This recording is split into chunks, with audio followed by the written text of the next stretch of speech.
been around for decades and by car lovers around the world. But in a world obsessed with better, faster, sleeker, it was only a matter of time before the Kombi reached the end of its road. Paulo Cabral has more on Volkswagen's heartbreaking decision to stop the camper van. The Type 2 microbus, better known as the Kombi here in Brazil, first rolled off a German assembly line in 1950. Brazil started manufacturing Kombis 7 years later and is the last country in the world still producing them. Despite its antiquated design, it remains the best-sold light commercial vehicle here.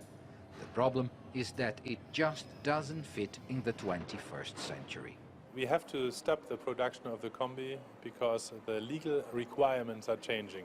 Starting 1st of January 2014, only cars can be produced that have airbag and ABS. And the Kombi cannot have airbag and ABS. The moment the car was designed, there was no thinking of airbags and ABS. That was 60 years ago, and now we try to put it in, but it doesn't make sense to put it into the car.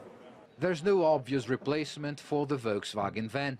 All the alternatives are far more expensive, which means a used car market for the VW van will likely thrive for years to come. It's a cheap vehicle that's easy to maintain, ideal for people like this vegetable seller. It's a very simple engine. Actually, it broke down this morning in the expressway. If it were a modern car, I would need to have it towed. But the van, I could fix myself with a small wire. In over 60 years of history, the Volkswagen van became much more than a motor vehicle. It's an icon of the 20th century with a huge following of fans, some of them gathered here today. Owners of more than 100 different versions of the VW van met at the company's plant in the outskirts of São Paulo to bid farewell to an automotive era and to show off their prized four-wheel possessions. Marcelo Fioni is the proud owner of a spotless 1959 model. This car is just full of charisma. We say the VW van can be rated 0 for aerodynamics, but 100 for likability. Just look at its face. In its final production run, Volkswagen Brazil will make 1,200 special edition Kombis. The last one won't be sold.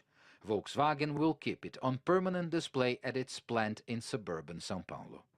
Given the pace of change in today's automotive industry, it seems unlikely that another vehicle will ever break the Kombi's record of 63 years of continuous production. Paulo Cabral, CCTV, São Paulo.